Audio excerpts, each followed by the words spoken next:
Brazil is Vitus Chidima Njoko reporting for Afribraz Network Television in São Paulo, Brazil. This is the Nigerian consulate in São Paulo.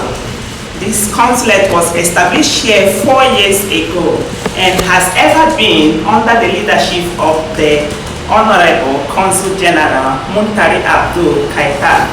Being the first consulate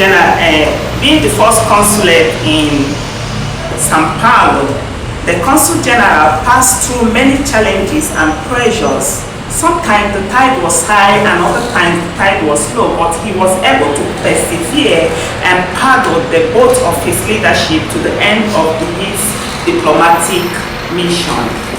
His tenure was a remarkable and successful one and crowned with numerous achievements. We are here today to celebrate him and his success and also to bid him farewell as he has come to the end of his journey here in São Paulo. Let's hear from him. Thank you. Here with me now is His Excellency Honorable Muntari Abdul Kaita, the Honorable Consul General of the Federal Republic of Nigeria in São Paulo. Sir, good afternoon. Thank you very much. Thank you for coming. It's a great pleasure to be with you, sir.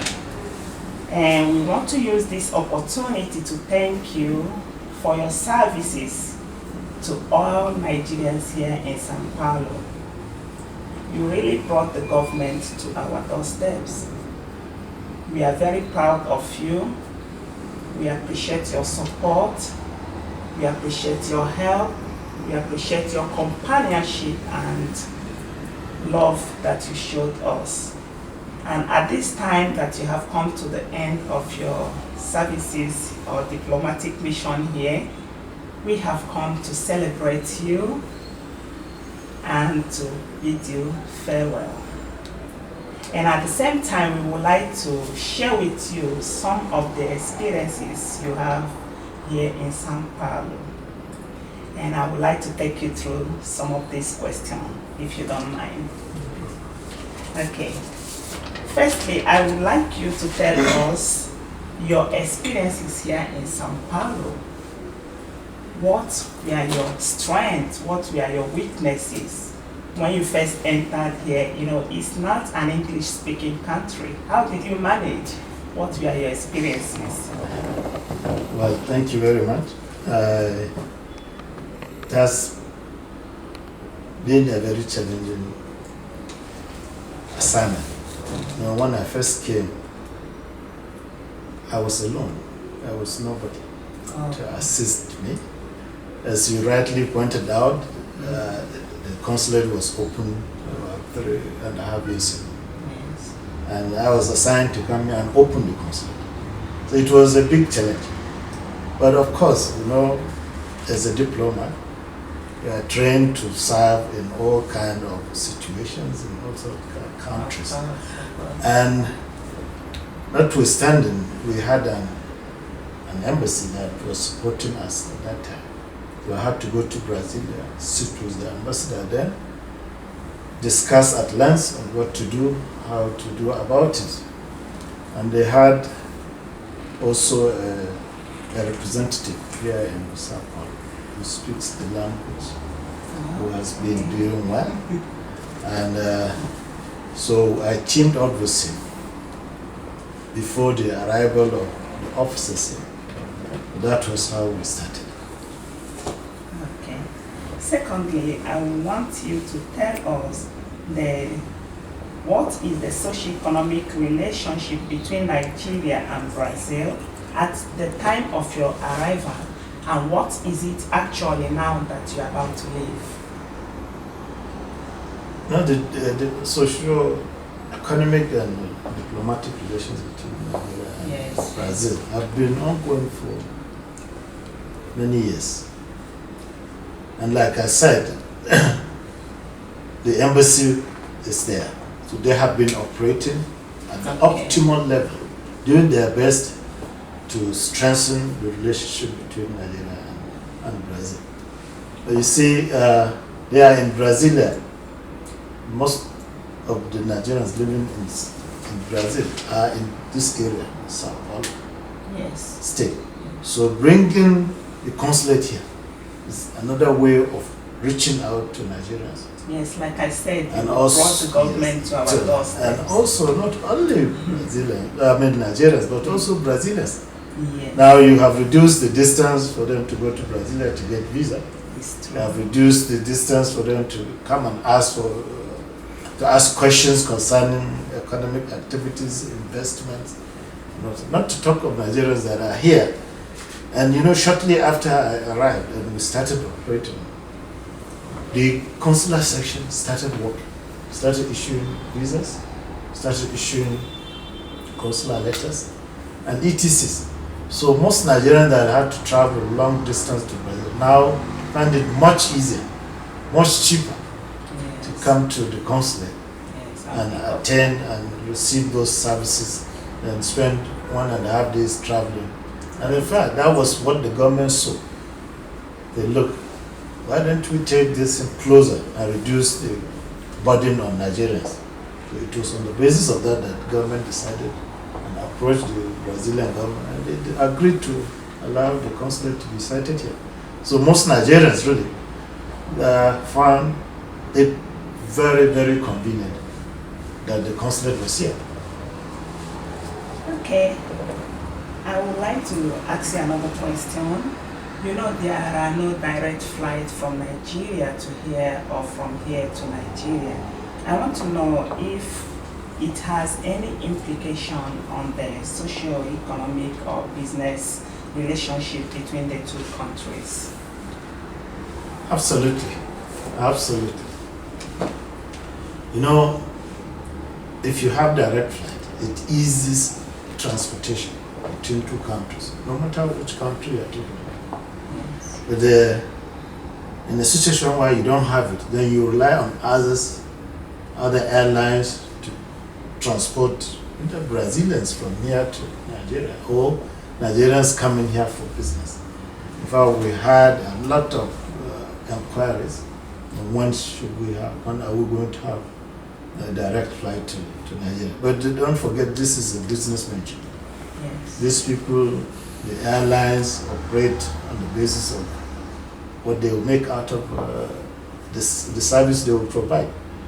When I came here, there was an ongoing discussion between ARIC in Nigeria and GOAL to have a partnership and operate direct flight between Lagos and Sao Paulo.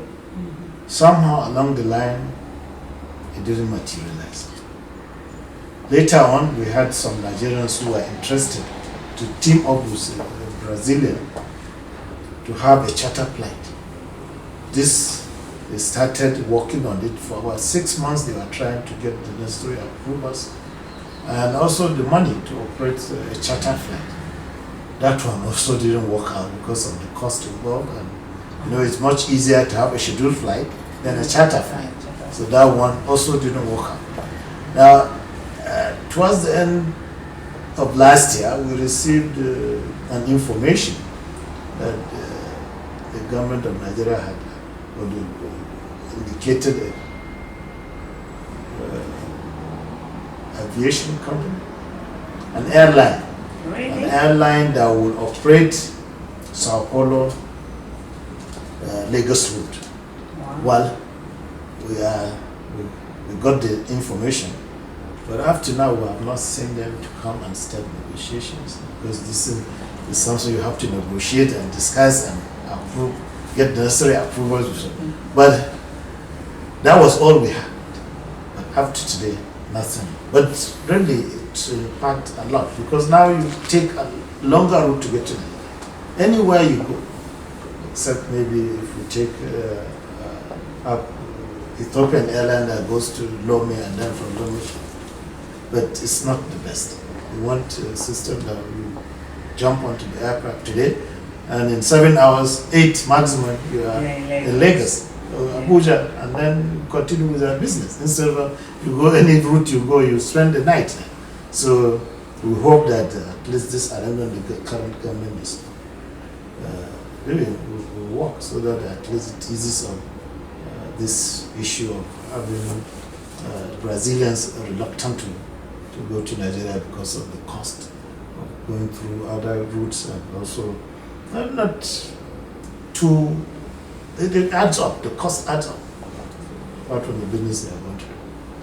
Yes, we know you have put a lot of effort towards this, and as you are leaving us now, we hope that your successor will continue from where you stop until we see it happen. Yeah. The flight from Brazil to Lagos and from Lagos to Sao Paulo. Yeah, we hope so. We pray for that. We also pray for that, because when I was talking to some colleague of mine, they have one of the best airline in the world. I asked him, what did he say? No, before they open a consulate or an embassy anywhere in the world, they send their airline there first. Ah. The airline will start operating that route, and then they follow it. It's a consulate or an embassy, depending on that. So then the ease of transportation, the ease of communication, and the business flows because of ease of communication. Just board and land. But this one, you have to go through. And we hope that this arrangement will work, that is ongoing right now, even though we have not had any other message on the issue. Okay, we pray.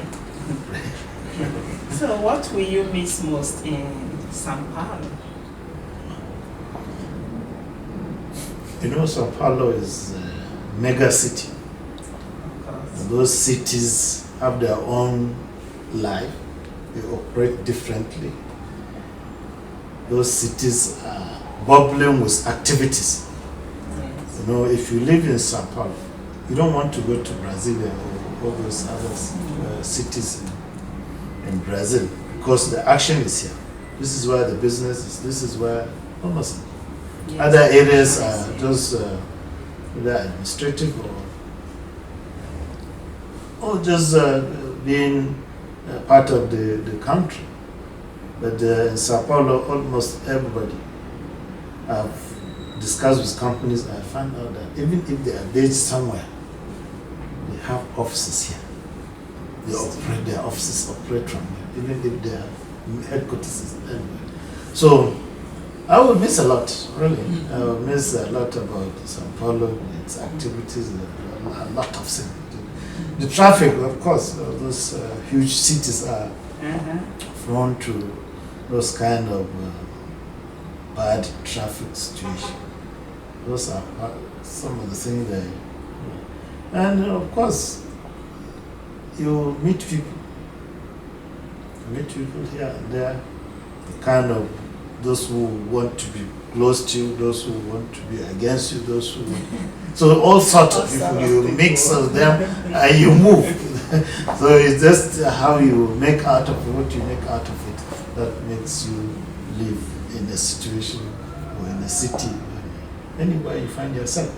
You will determine all those things based on the people you meet and what the city offers. Okay, but then you will miss us, you will miss Afribraz team. You know, the Nigerians, Afribraz has been collaborating with the Consul since we came. So since the time it was introduced to us, and Innocent has been up and doing, participating in almost all the activities that the consulate has engaged on, and a lot of publicity. It has given publicity to the existence of the consulate, and also the activities that we have done a lot in other areas, especially with the Nigerian community, Naido, and the rest. He was always with us.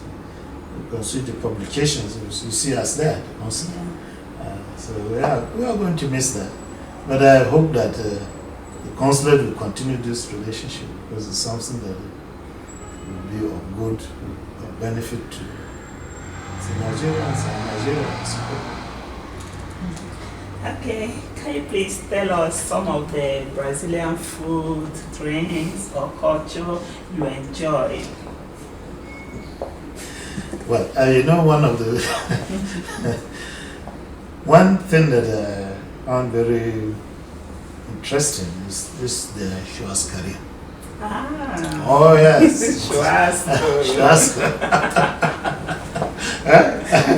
You go and sit down and eat meat and continuously. I had every colleague of mine, a friend that comes here, will end up in that place. It's not a question of he wants it. No, you will find himself there because we will arrange and take him there. That's what it's left into.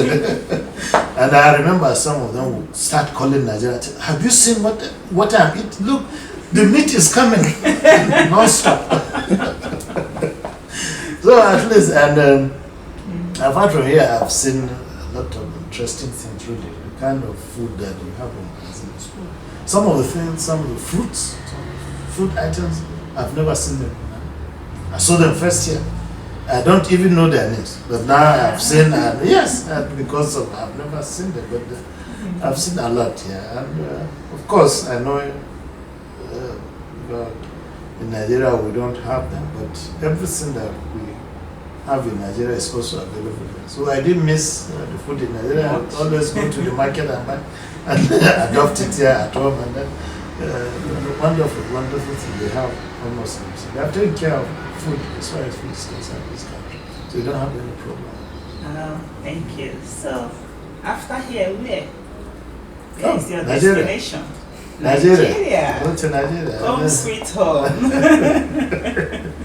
Go to Nigeria. I don't see how, but it has been a very interesting stay. You know, how we came and started, we looked at all the opportunities to look at improve the relationship, improve the workings of the Nigerian community, NIDO, and also we did a lot in terms of reaching out to industries, factories, business. We pushed some, we discussed with them to go to Nigeria. We have many that went on business trips to go and see for themselves what Nigeria is. We took a trade delegation, all in an effort to bring the Brazilian companies to Nigeria. Some of them are there right now. There are some that told me this year they will establish factory in Nigeria this year. So it's not, we have done a lot. Yes. And we have pushed them. Some are, well, we found also reluctance in terms of, because of some kind of, negative publicity here and there. But that notwithstanding, we did what we could. And you know, one of the things that the Nigerians here, the strength is the best that we hope for is for them to be united, to help themselves, cooperate with those established NIDO, Nigerian community. And when you work as a team, you tend to improve yourself, but not to divide and create so much enmity. It's just to have those working relationships and be your brother's keeper and establish a good relationship where we have all Nigerians, all here in Sao Paulo. And in Brazil, it's four. That is the beginning, and we hope that this thing will continue so that they improve their lives. We had negative aspects of it, but all those, if we have positive ones coming, they will overshadow the negative aspect of it. Of course. That's what we pray for. We hope that this will continue. Thank you so much. Thank you very much. His Excellency, it's nice talking to you. Thank you very much. We have tears in our eyes as we are bidding you farewell, and we pray that we meet again. It's a small world. It's a very small Come world. visit us. I will come. Thank you so much. Thank you very much. Thank you very much.